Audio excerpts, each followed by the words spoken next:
What? Okay, stop now. Oh, sorry. So this is Strictly Sickly. Hi. And I'm here with Kristen Hi. and Allie. And Sarah. And- our lovely host, Sarah. And Allie's a noob. I'm a noob. Hi, So guys. she gets to tell us what's wrong with her. Yes. Do we have the time?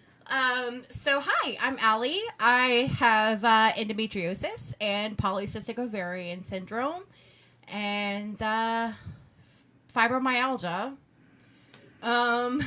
which is a fun combination to have. I was diagnosed with polycystic ovarian syndrome when I was about 24, and then I was 26 when they went in and also found out that I had endometriosis as well, and which caused a lot of problems like chronic appendicitis, which is a thing apparently. So yeah, that's. But when did you first start having symptoms? Looking back, I can trace my symptoms all the way back to puberty. When I was younger, my periods were I've always had really bad periods, but that's just, me and my family were all like, well, that's just part of life.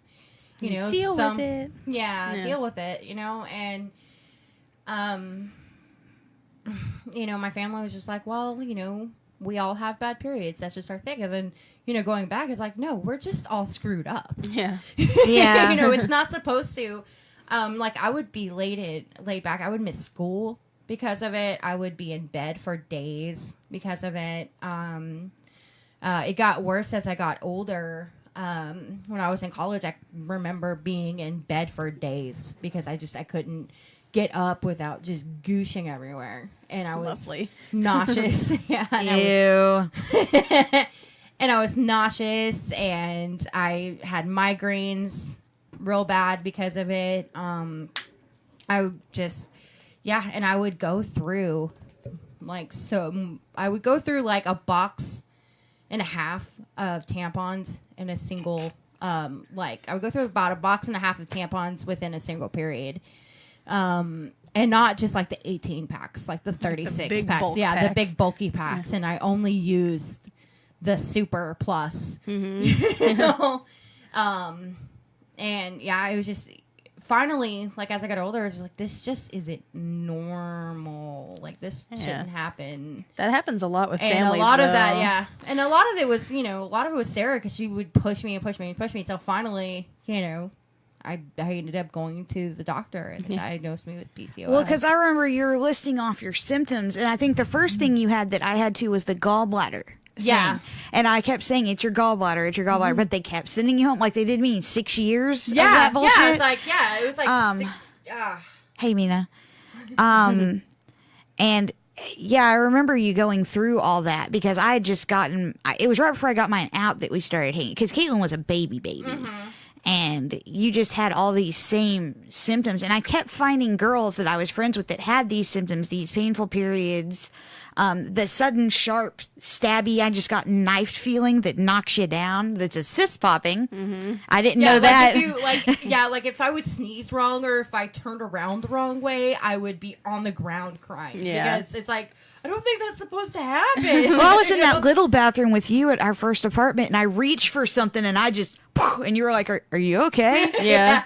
The first time it happened to me is I was playing tennis with my mom, and I reached out to go get the ball, and I just fell on the court. It's like, Mom, help me. And yeah, that's what that was. And that's why I worry about Caitlin, because she's only 12, but she's already having the migraines so bad that she can't go to school.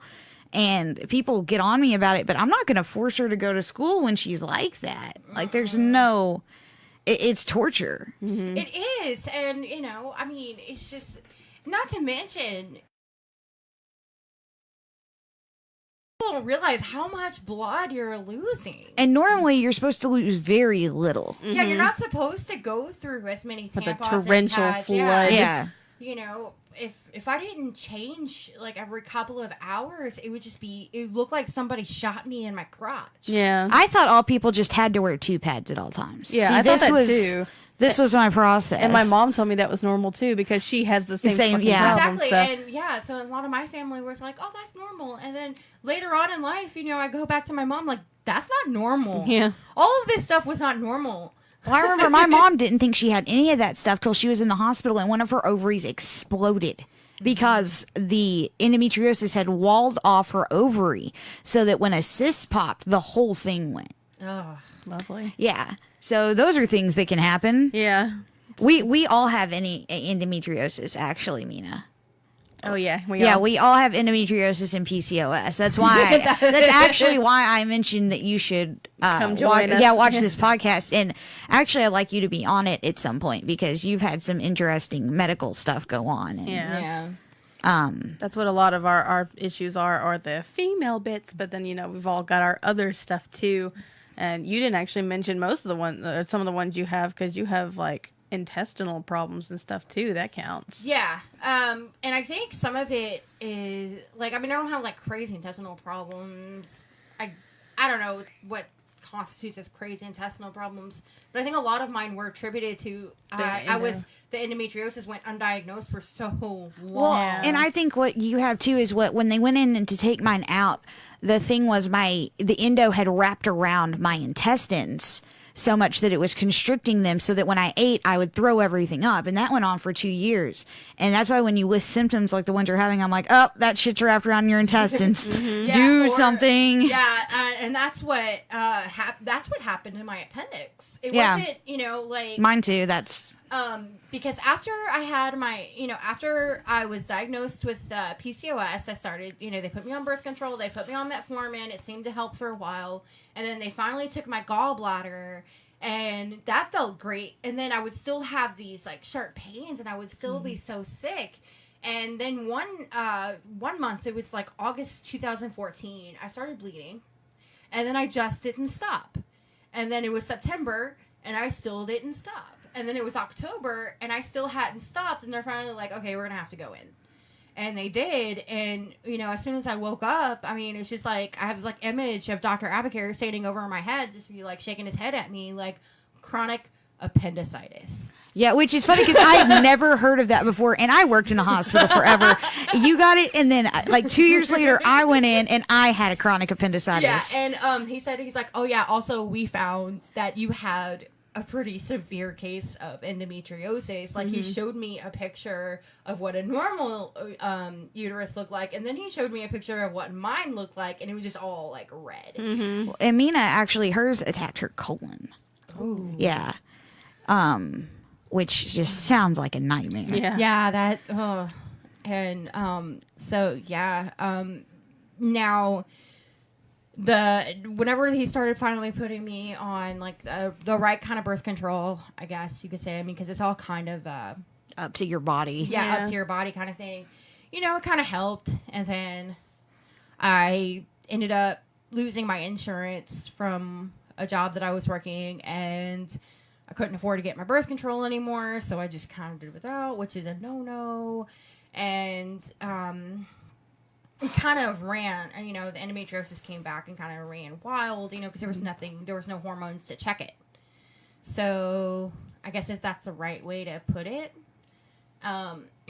So they ended up doing a thing with me called Zoladex, which is a hardcore drug. I don't recommend it. If you do, think a lot before you do it. It's chemo. It's it's chemo. It's a hormonal chemo, like chemotherapy. Essentially, they use it for prostate cancer and to treat like milder breast cancer. I guess is the right, which threw me into menopause or menopausal symptoms almost immediately, and that is a whole different episode in itself. Yeah, we have this whole list of topics we're gonna do, but since we're all three here today and we have three different stances on this, we were gonna discuss having kids, and this is having kids with chronic illness and dealing with that. The choice to have kids, the choice not to have kids, which doesn't always relate to chronic illness, because I know that's not why you base your stance on it. Yeah. And with me being in the hospital so much, I know it really affects my kids. And honestly, if I'd known, I'm not sure what choice I would have made if I'd known how sick I was going to be and what I was going to be capable of. And I love my kids and I wouldn't trade them for anything, but I feel like it's not fair to them. Which, I talked to Caitlin about it and she was like, no, that's, I'm glad I'm here. I'm glad you're my mom. But she's like, it does worry me. I mean, you would have to be a robot not to be worried. I mean, because hell, I worry about you. I know everything that you go through. Like, it is one of those things where I understand it's a real possibility. Because I'm currently making the choice that I want to have children and I'm going to actively try to have children. And so I actively tried for my second one for about 3 years before I had him, and that involved a surgery I had to have, a DNC to clean out my uterus.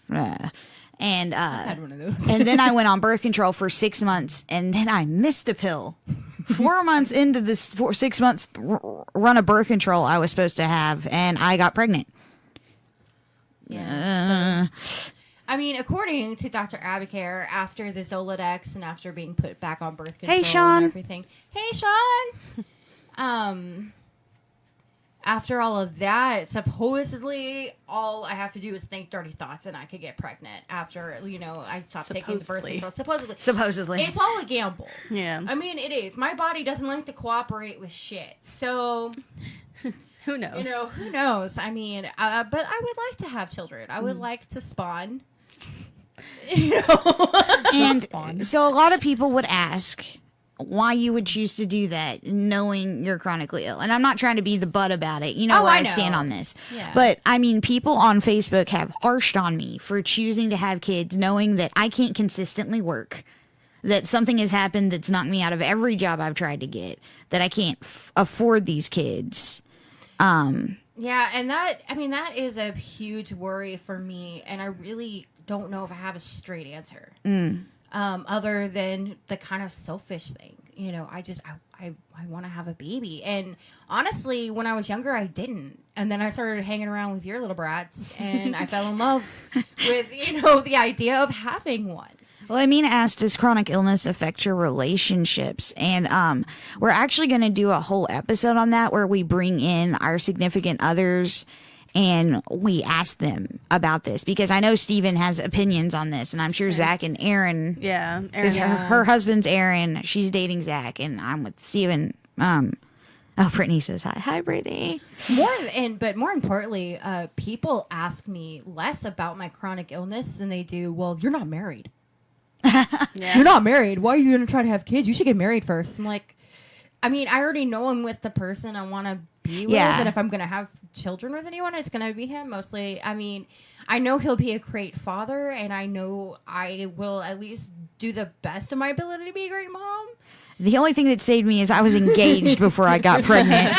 Otherwise, I'm pretty sure my family would have burned me at the stake. Yeah, so, my family cares less about, are you going to even be able to pick up your kid as opposed to you ain't married yet, But the short answer on that is yes, it does affect our relationships. I think in very different ways. Yeah. Because I've been married to Steven for, oh dear God, going on 14 years now. Mm-hmm. And I wasn't sick when we got married. That happened. I got an autoimmune disease as a result of my pregnancy with Caitlin. Was the first thing I got. So he didn't know what he was buying into. Zach, on the other hand, he knew, and Aaron knew that you were chronically ill. Now, of course, sometimes I don't think they get that these things get worse. Braden says, "Hi, Aunt Sarah." Well, he's a baby. Well, I mean, and knowing is completely different than experiencing. Yeah. And I think that is kind of an issue that I'm running into right now. Well, and as a short recommendation for anyone who's in a relationship with someone with a chronic illness, taking them to doctor's appointments can be very beneficial. Taking them to doctor's appointments, because sometimes they need to hear it from someone who isn't you. Yeah. Because sometimes even telling them to really research it online, they don't really get the whole gist of it until a medical professional looks them in the eye and says, here's what's wrong. Yeah, so, Zach's whole thing is he just wants to be mad at someone, and he'd rather be mad at the doctor. And Mina says that her husband holds everything in. See, Steven's like that. He holds everything in until he freaks out. And when he freaks out, it is unpleasant. And no, Brad, it's not like everything is on my husband. I do have an excellent support group, and we all three know each other. And then I've got my friends online. I've got people like Mina that are going through this, and Steven's family, and my family. And I like to think we all have a pretty good support structure, Yeah. which is good with kids. Yes, it is. It's very good with kids, and honestly, I don't think if I had the support structure, I would probably want kids, but not actively try. Yeah, it'd be just in case kind of thing. Yeah, Yeah. and I think that definitely plays into my decision that I'm gonna try to get pregnant. And you with the no kids. Yeah. Okay. So I was just gonna. So we have somebody who's got 2 kids, had one before she got sick, and then had the second one after. We've got somebody who desperately wants kids and will try. Well, after I got sick, although honestly, Andrew came before the big bad shit stuff. fan. Yeah. And then I, on the other hand, I have Allie, get closer to the mic, Brad says. I'm like almost licking it. Oh, I don't know what he wants from me. But I have never wanted children, and the chronic illness didn't even really play into a factor of my decision on that. I just don't want.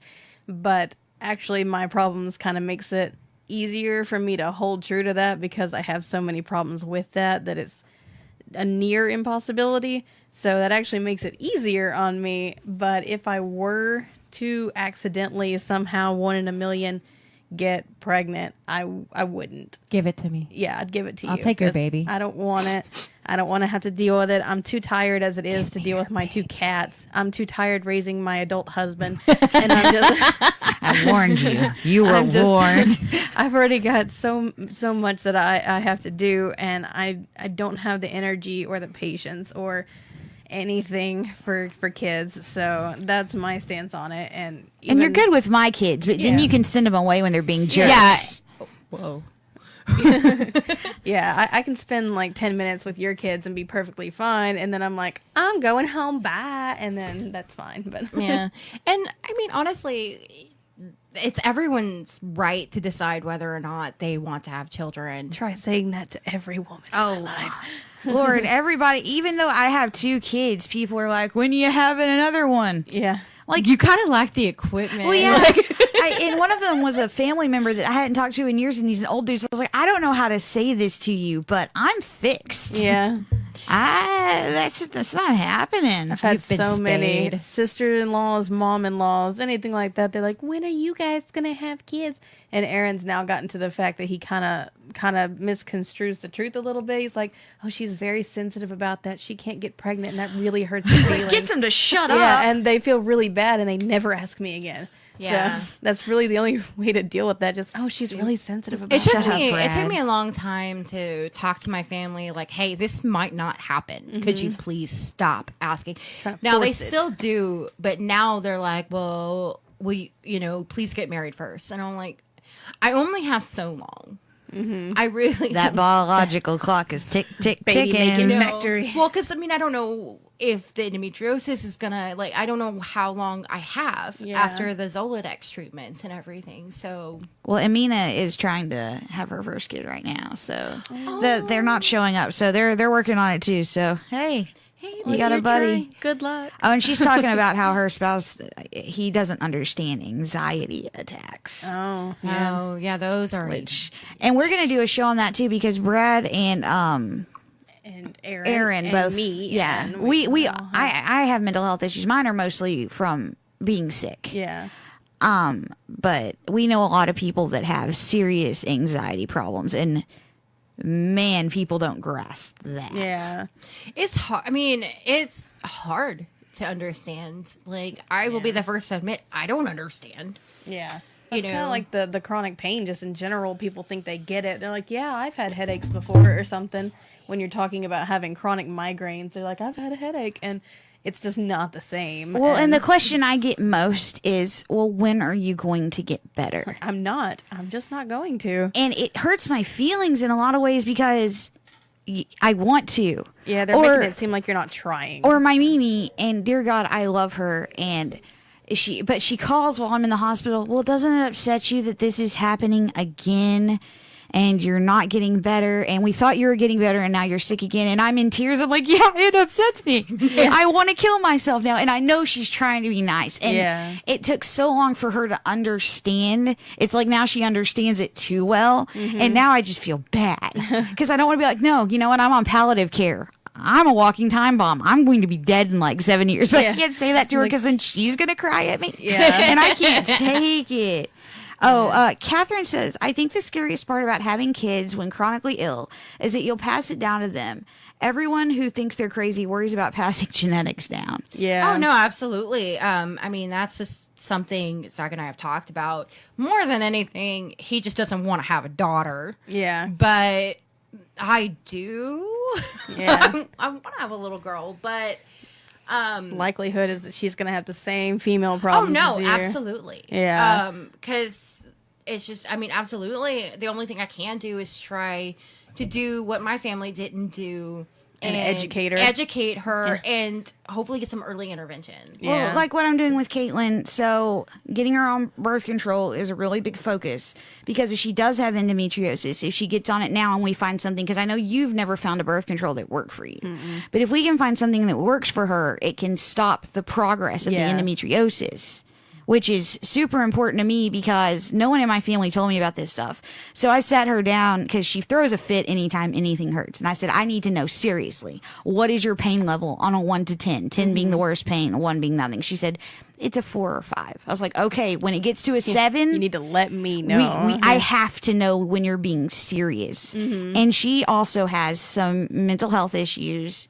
And now I'm not sure if that's completely genetic.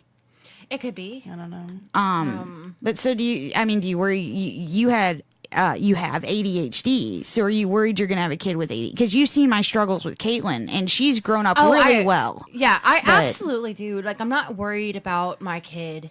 Like, I'm not worried about my kid being bad. I'm more worried about myself. Dealing, an ADHD person dealing with another ADHD person, a tiny ADHD person, because it does get frustrating, and I mean, hell, even I got frustrated with Caitlin in the beginning, which is, it's hard not to, but it's also hard too, because we all thought it was a discipline problem. Honestly, when she was really little, I thought I wasn't just being the best parent I could. I thought it was me not knowing how to discipline her correctly. And it took you coming into the picture and telling me I wasn't crazy. No, you absolutely before I saw it, because Steven's working all day. So I'm sick. He's doing all the work. He's not seeing the things I'm seeing. And it took you going, oh, no, I see this too. And a lot of it, I think, is because I see a lot of it. It sounds weird because she's not mine. And I see a lot of my younger self in your daughter, if that makes any kind of sense. Like, a lot of the stuff that she does, a lot of her mannerisms, a lot of stuff, like, I know that kid. Yeah. I'm trying to say LOL on the comments because Brad and Steven are just talking back and forth and it's really distracting. And Mina said it feels like all of us are connected. And that's actually why we're doing this podcast, is because I think a lot of people feel really alone. Yeah. I was so lucky to find people that were going, not that I wish this on anybody, but just I've to have been, somebody who understands to talk to and to spend time with, and also going to each other's doctor's appointments has really been helpful. And which is something I've wanted to start with this podcast, is an advocacy program. So if you have to go to the doctor, we want someone to go with you, because we've found that with each other we're able to defend someone else, but I'll let a doctor just steamroll me. Yeah, I will let a doctor walk all over me, but if I have somebody else in the room, they can talk for me, and then vice versa. Even though I can't speak to doctors about myself, I can speak up for somebody else.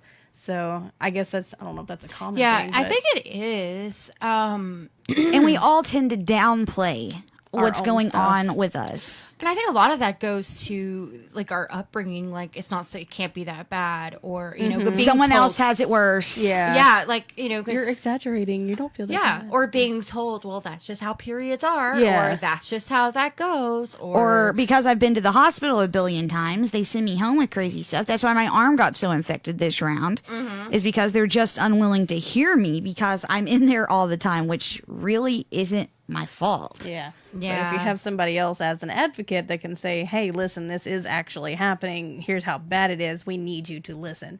And it just kind of helps having somebody there with Yeah. you. So, yeah, it's hard, man. yeah. It's because it is so easy when you feel like you're alone. It is so easy for somebody else to just wear you down and blow you off. Or like in some of our cases, especially me, where I get worn down so much that I'm like, well, screw it. I'll never go to a doctor again then. And then 10 years pass and I'm no better off, but I've not seen a doctor. And so, yeah, it's definitely an island. Yeah. You need to find some people who have, It's like what is that? Something. The Island of Lost Toys. yeah. Like- it's like, Yeah, Mina says, I feel like when I go to the ER with a migraine, the doctor talks to you like you're crap and it makes you want to roll into a ball. And I've been to the hospital with a migraine like once and I didn't like the way they treated me, so I never went back. yeah. And I know we've all left the hospital in tears Oh, God, yes. because Several they occasions. just make you feel stupid. Yeah, do. one of the biggest fights Zach and I have gotten into is because like I would be sick and I would be like legitimately sick and I won't go to the ER. Yeah. I will not. There's no reason. I was They're like, just gonna why? treat me What are they like going to crap. do? What are they going to do? And he gets so mad. But I think a lot of that is because he just doesn't understand. Yeah. He's never been there Yeah. with me, so he just doesn't understand. Well, and it took Steven and Brad to get me to the ER when I had the pulmonary embolism. And I'm really glad they convinced me because otherwise I'd be dead. Yeah. Yeah. But I wasn't good. I would rather sit at home and die. Yeah. I had both of you come with me because I just refused to go. And I was like, I'm not going unless I have someone there with me. And you guys both took me. And that's the last time I went to a doctor with you guys both there. it's and- just, it's kind of a nightmare. Yeah. So you move on and you have kids, and let's say what happens to me happened to you. Then you just get sicker and sicker, and one day you can't work anymore. I don't know.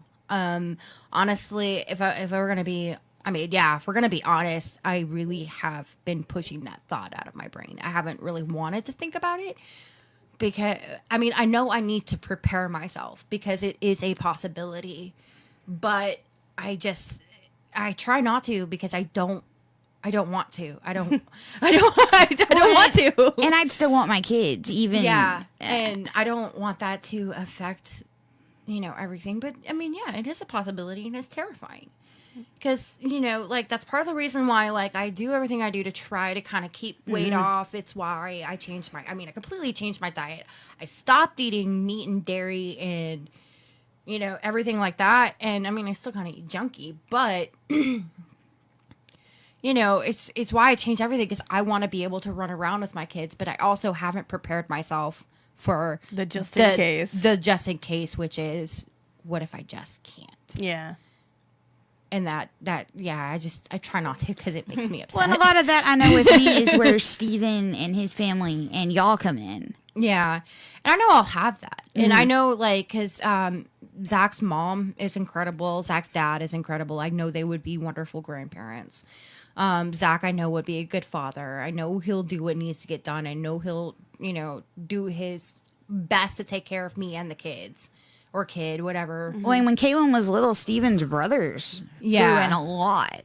Like, if I hadn't had them in the house, it would have just been a mess. And I know I'll also like have you and Brad and Steven and, if anything, just for me to keep my own sanity, but yeah, I don't think about it. Have either one of you been raised by somebody who had chronic illness too? Because I know if you think about your parent and you growing up and how they must have felt at the same time. Because my mom was chronically ill and I didn't My know mom's it. always been. Yeah, my mom was too, but she didn't know it. Yeah. She has a disorder called Alpha 1 She has it's like alpha one antitrypsin. It's alpha 1 antitrypsin deficiency. Yeah, there we go. Thank you. My mom has it. I did a bunch of research after you found out she had it because I Yeah, never heard like of it before. I carry the gene. I found out I did like genetic testing after she was diagnosed because my mom wanted all of us to know if we had it. Now my brother does. I carry the gene. So Zach needs genetic Yeah, testing. Zach does need to be genetically tested, but It's unlikely he cares. yeah, because I believe it's mostly carried in people of like Nordic or basically white people, Yeah. Super white. super white people, and he's he's not super white. I think Hispanic is the word you're looking for. Well, I mean he's like a quarter, but it's I believe it's enough in there that I think we're okay. But he does need to be tested. Yeah. So yeah, my mom she would get like a sniffle, and then the next day she'd have pneumonia. Yeah. Or my mom was constantly sick. My mom was constantly in the hospital. And my mom, like, I remember around when I was 13, we thought she was going to die. We thought that was it. And she wasn't diagnosed until I was an adult. Yeah. Because everybody was like, oh, well, they just looked at the fact that she smoked and they're like, oh, well, it's just COPD. It's just COPD. And finally she found a doctor who listened. He listened and he was like, I still think it's COPD, but I'm going to check this because it's so rare in the United States. It's mostly found it's mostly like a European thing. Like, so yeah, then my mom was diagnosed and, she has to have infusions once a week, every week until the day she dies. Like she, cause she doesn't make the protein that protects your lungs and your heart. Yeah. So she has to have it, she has to have it injected every week. It's made from plasma. See, I know I've tried 2 different things with my kids, with me being sick. The first thing I tried was lying to them. That doesn't work. And trying No. And trying to act like I wasn't sick. And that, the kids are smarter than you think. Oh, yeah. It didn't take them very long to sort it out. But the other side of it is giving them too much information. Because you kind of freak them out a little bit sometimes. Well, because I remember for a while, Caitlin was coming in to wake me up at the middle of the night. Check on you. Yeah. Because she's like, are you dead? No, I'm okay, but could you stop? Because I'm sleeping. Because she has Google. Yeah. Look up whatever you have. Kids with their internet. So for me, the best option is just educating your kids on what you have. Yeah. So how did you find that fine line? Like, haven't. other than, I haven't. It's just sometimes they come in the room and they want me to do something and I have to go, I'm not feeling good today. Can we do it tomorrow? Can we do it later? I'm not forgetting. We'll go do that thing. And then some stuff I've just found I'm incapable of doing, like going to Six Flags. My kids love to go to Six Flags. The last time I tried to go, I spent the whole day sitting in the middle of the place, just sick. So now I just have someone else take them to Six Flags. Go ahead. Oh, no, it's just... Oh, I was just going to say the reason I asked about your parents and stuff like that is if it would make your decision different, because I know that when I got older and I was talking to my mom about my childhood growing up, I remember as a kid, she couldn't do anything. She wouldn't go anywhere. She mostly sat at home. She was always in bed or she was always whatever. And we didn't know what was going on. We just assumed that she was just being lazy or whatever. And it wasn't until I was a grown adult that she said, I wish I never had you guys. It's not that I don't love you. I love you guys, but I wish I had never had you because I was so sick. She had like chronic migraines, and then she had endometriosis and PCOS, all those stuff. And then she had some other like mind things, some mental illnesses, but I didn't know about it. And I really wish she would have told me when I was growing up so that I kind of would have seen it from the other side. But she said that she had us way before she got sick. And then when we were, double digits, 10, 12, whatever, is when she started getting sick. And she said she felt so bad and that she really wished she had never had us because she knows that we really missed out on a lot in our childhood. So that kind of, I wonder, makes your decision any different if you see how you were brought up, if you think that has anything to do with how you would bring up your own kids. Yeah. I mean, my mom was always crying. Like, it was older when she got sick, when she broke her back at work. but I missed out on stuff for other reasons that have to do with my parents. Mm-hmm. So, Yeah. and Brad said finding a doctor that's willing to look at you, look for a diagnosis other than you're fat is an Yeah. issue too. That is Yeah, a huge yeah, that's issue. also a huge issue. I keep running into as well. Yeah. Um, Mine's that fun loop of you're fat because of this disease, but if you would lose weight, you'd get rid of the disease, but you can't get rid of the disease because you're fat. And it's Yeah. just kind of a loop-de-loop. like of, Abacare explained it perfectly. Whenever he diagnosed me with PCOS, and of course his big thing is weight loss. And whenever he's like, it's going to be an uphill battle because where a normal person can eat a candy bar and then run it off with no problem, I could, like, basically he said, like, all I have to do is smell the candy bar and I would have to work twice as So hard. what he said to me was basically double the calories you're eating and then half the exercise you're doing. yeah. Mm-hmm. So you eat half as much and then twice as much exercise, you might be even. And I like Abacare, but he's so hardcore on weight loss because he had to have a quadruple bypass because he was Yeah. a big dude. And I was mad at him for a little while because he put me on a diet pill that Made you a lunatic. it made me an absolute lunatic. I It almost also- left you in Tennessee. Yeah, and you had every right to. And it made me like incredibly paranoid, made me incredibly anxious. I don't know how. There's only like I can only mention like everything I could say would be an understatement. Like, I was insane. I couldn't sleep, and then I couldn't feel my face, and that was when I decided I shouldn't take it anymore because I couldn't feel my fucking face, and I thought I was having a stroke. Yeah. So yeah, no more of that. So I didn't see him for a little while because I was mad at him. But I understand, because it is a real concern, and it's so. But speaking of pills that make you crazy and stuff, and since we are on the topic today of the kids thing, I'd like to go back to your Zoladex thing because I want to kind of explain to people, both of you, to explain how hard it can be for some women to have kids and the steps you have to take. So yeah, I started taking the Zoladex because I had talked to Abacare about the possibility of children one day, and we had talked it out. And he gave me two options. We could go in and do another DNC, which only gave me about had only been a couple of years since I had my last DNC, or no, it had been 3 years since I had my last DNC. So it would only give me about 3 years, basically a window to get pregnant. Or I could try this Zoladex for 6 months. It was like a injection into my Underbelly. into my lady parts. And it was basically like it was an injection of like a little capsule that would melt every for like it would like go away after every 28 days, and I would have to do it again for the next 6 months. And that would buy me more time. Basically, like I think he said like upwards of like maybe at least like 5 years theoretically. Mm-hmm. So I chose the latter. I chose the Zoladex, and You went banana news. I went banana news because when you're and this like we definitely have to go into like a whole nother episode On- about yeah, on menopause. menopause and Yeah. everything like that. But it threw me into menopause overnight. Mm-hmm. And I've had that experience because I had all my stuff out, all ovaries, uterus, all out, and Yeah. I got thrown into medical menopause, and it is a nightmare. I was going through like about a few weeks later. I wasn't sleeping. I wasn't eating. I was going to kill myself. I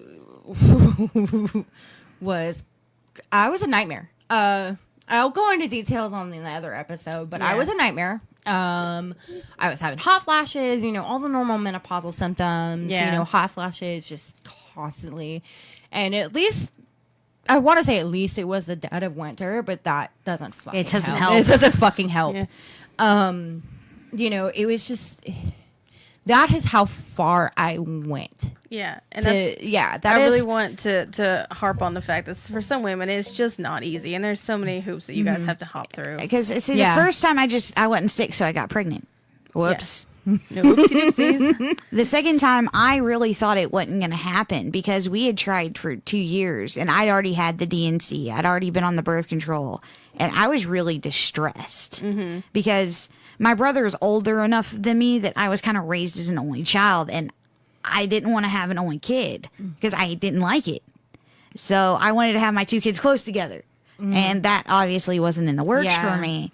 But I remember when I got pregnant with Andrew too, I was so terrified. So I spent that whole pregnancy terrified because I just knew something bad was going to happen because I went into early labor at like 22 weeks. They stopped it.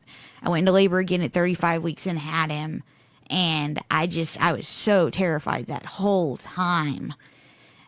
And all the surgeries and all the stuff I'd had to do just would have been for nothing. Yeah. Yeah. And I know I have one of my best friends, she's trying actively to have a kid, and she's got endo, and she doesn't have PCOS, but she has pretty severe endo. But she has gone through every birth control, every medication, every surgery. I think she's had 4 different surgeries for the endo, and she's been trying to get pregnant for like 4 years now, and it's just not happening for her. And her significant other just doesn't understand why she's not getting pregnant. I don't think he understands how hard it is for some people with just your biology and your problems, and it's just...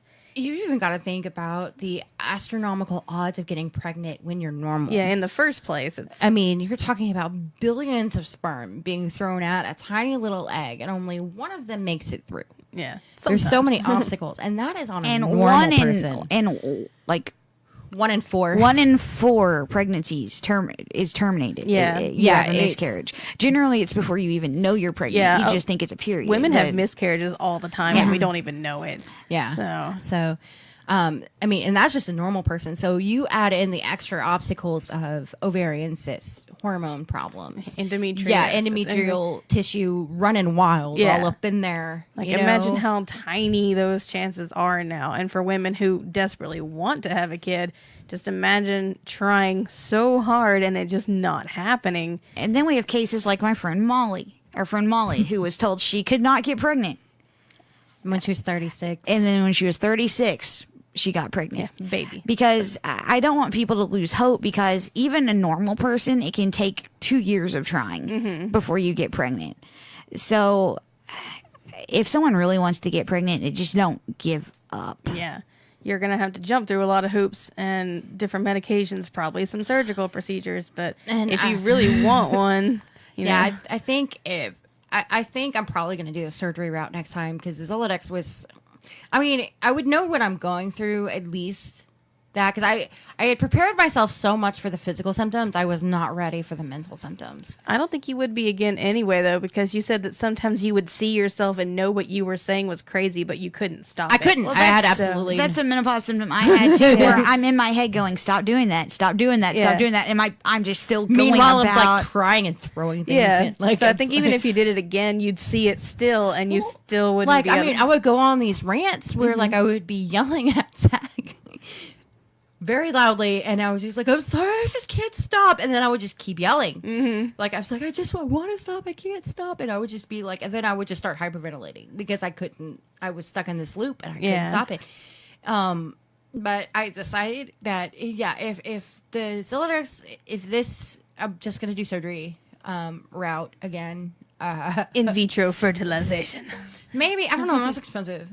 Yeah, it is. So, I mean, I'm readying myself for the inevitable that I might only have one kid, or You might this have might to be- adopt, or or I might have to adopt, or maybe this is just it. This is just my life. I'll sell you one. Okay. I'll give you $3. Brad's on the comments whining about being the only dude in our group. My dad's in our group, sort of. What is he saying? Apparently, it's hard to manage with all of us having moods and him having moods. You might have to scroll up. Shut up, Brad. Sorry, Ashton. Is that even your real name? If that's your real name. But the other thing I wanted to kind of talk to people about is stop asking women when they're going to have babies. Oh my God, yes, please, because you don't know what somebody is It's going going through. through. And it's such a tacky question. It's like walking up to somebody and going, "Hey, you fucking." Yeah, you guys having unprotected sex regularly?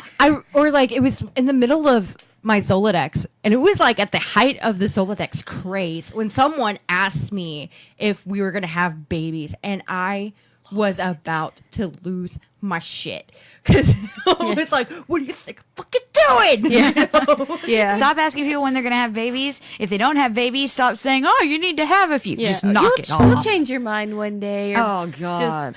like you don't know if somebody's desperately trying and they're actually really sensitive about it, or if there's somebody who's had countless miscarriages and they've decided they don't want to try anymore. You don't know if that person just Well, yeah, doesn't want any, or 'Cause, I mean, that is a heartbreak. I mean, Yeah.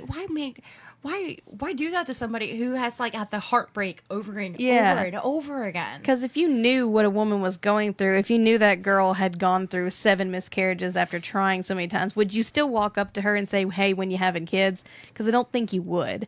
And even now, it honestly hurts my feelings. Yeah. Because I wanted more kids. The plan was to have 4, and I was too sick, and we were too poor, and it was the better choice for me not to have any more. So when people ask that, I want to go, I wanted more. Can you shut up? Yeah, it's It hurts my feelings. just a terrible thing to ask somebody. It's a none your business question. It It is. really is. Michelle says, I'm 43 years old. I've been on pain medication since I was 32. And it's weird because ever since I've been on the medication, I don't start a period every month. It's like every 3 to 4 months. I have a menstrual cycle. Anyone else have this problem? My natural stuff, I call it my quarterly because I only have a period every 3 to 4 months. So I don't even call it my monthly. It's my quarterly. Yeah, right now I'm only having a period every 3 months because of the birth control they put me on after the Zoladex. Like the Zoladex thing is very new. I only recently stopped taking it this year. So I stopped taking it in March. And so I still have been having Yes, Stephen, 4 kids. Shut up. So the birth control they put me on, I guess for now was I guess the idea was, only I would take it for 3 months and then I would have a period. Take it for 3 months and then have a period. Like the period I just got off of. Yeah. I know that's a lot of information, but the period I just got off of, it was only the second period I've had since October of last year. Well, I'm wondering if it's the pain medication because I really wasn't statically on pain medication till after all of that came out. But I'm sure it can affect your hormones, and if you see an OB or a gynecologist, you might want to Bring that up. bring that up. Just because it's supposed to happen every month, so that stuff comes out, and when it doesn't, it can cause problems, cramping, heavy periods, bad bleeding. Of course, she already has all that because she has endometriosis. Oh well, no, this is a different. Oh, okay. This is a different woman. Sorry. But I'm also fairly certain that pain meds can affect your hormones. I wouldn't be surprised. Actually, y'all talk about something. I'm gonna look that up real quick. Well, yay, periods. Yeah, that's another thing. I mean, I think honestly that's a good thing about having endometriosis and PCOS. It's not regular. Well, no, I mean, I have no shame about talking about it. I don't care anymore. Yeah. A lot of, women are like, oh no, we shouldn't talk about it. Why not? Yeah. There's The reason- so much we need to talk about. Yeah, it, we so- have to talk about our periods because if not, you could have a problem and nobody would and tell nobody you. would know.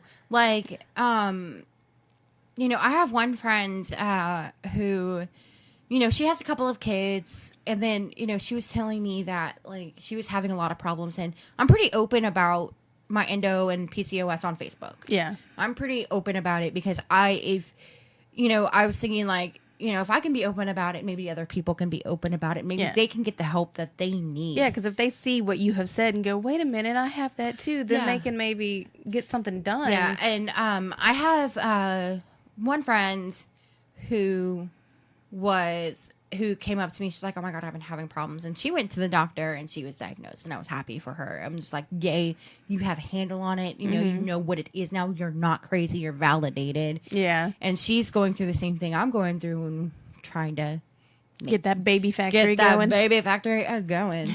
And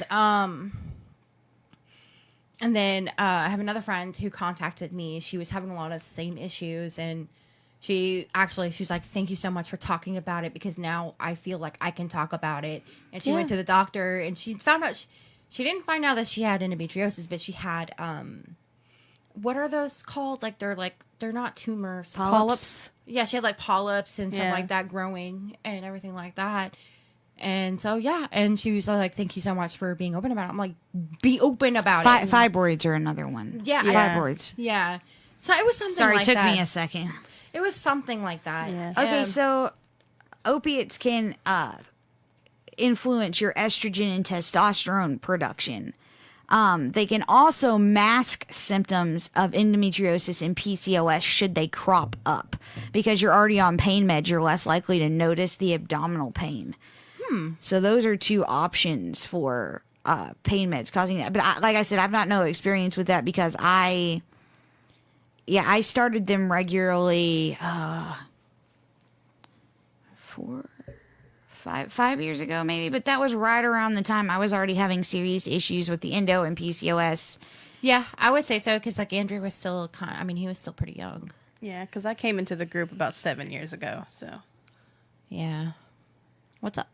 Oh no, I would just assume it's affecting your hormones, but I would want to be checked for. The problem with endometriosis too is that there's no good test for it. They can run a CA125 cancer marker, and that will come up positive because endometriosis is basically like a cancer. It's cells spreading out of control where they shouldn't be. and they don't stop. Yeah, so your CA125 will be elevated. But on any imaging test, they can't see endometriosis. They can only see the organs it's impacting. So they can look at your intestines and go, oh, it looks like something's pushing on it. But endometriosis is invisible. That's why, like, a lot of times, most people are diagnosed after a laparoscopy. What happened that way with my, I have 2 hernias. I had a inguinal and a femoral hernia. And those are invisible on imaging tests. I was just having really bad pain down my right leg, and I thought it was the endo. But no, I had 2 giant hernias, which is a problem because doctors don't just want to cut for no reason. Yeah. So sometimes you just don't find out.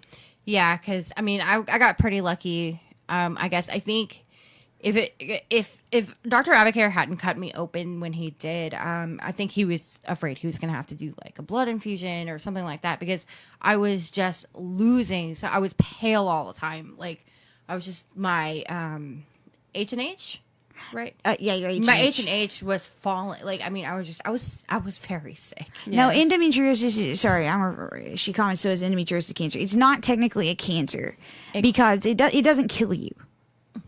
It just spreads out of control, so it can attack any part of your body and just grow. Yeah, and if it gets in, and like if a cell gets into your bloodstream, it will, it could travel throughout your body as well. Like there's cases of women that have it growing on their spine And their but legs. It's not.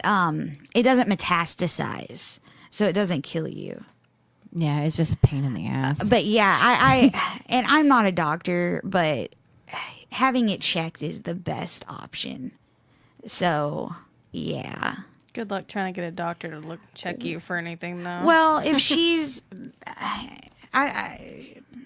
but she needs to go. It's better than chancing it. Yeah, you might as well give it a try because they might actually be open to looking and might find something. And if they aren't, then at least you tried. You can always try again. And if it is affecting your hormones and that's what's causing it, you can probably choose to treat or not treat. Yeah. I mean, if it's just affecting when you have your period as opposed to affecting your brain chemicals and pain levels. Yeah. Because I remember when I first went to Abacare, he was real no BS about it. He said, I don't think there's anything wrong with you, but I'm going to do a laparoscopic procedure. He said, if there's something wrong with you, I'm going to tell you to suck it up and go home. Mm-hmm. And then I woke up out of that surgery. He was like, oh, you're all screwed up. Like, I knew wrong. it. I knew it. It takes them believing you. And if you have to document it. Oh, yeah. We were talking about making sure that you get your medical files. Always get your file. Yeah. Write it down. Because you may go to a different hospital. They don't communicate with each other.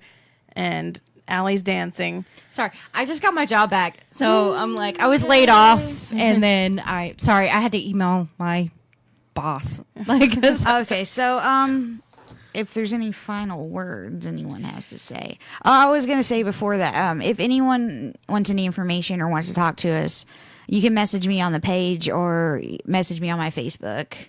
Or on mine. It's fine. And I am always an advocate for be open about your shit. Like, just be open. Just be open. Even if to it's people. disgusting or you think it's absolutely disgusting, please be open, because you never know. Somebody might be having the same problem and y'all can talk it out and get help. And you won't feel so alone anymore. Yeah, exactly. Just, Michelle says she has hot flashes. I've never had hot flashes from pain meds. That sounds like hormones, but yeah. I can't know for sure. Is 43 too young to have premenopausal symptoms? No.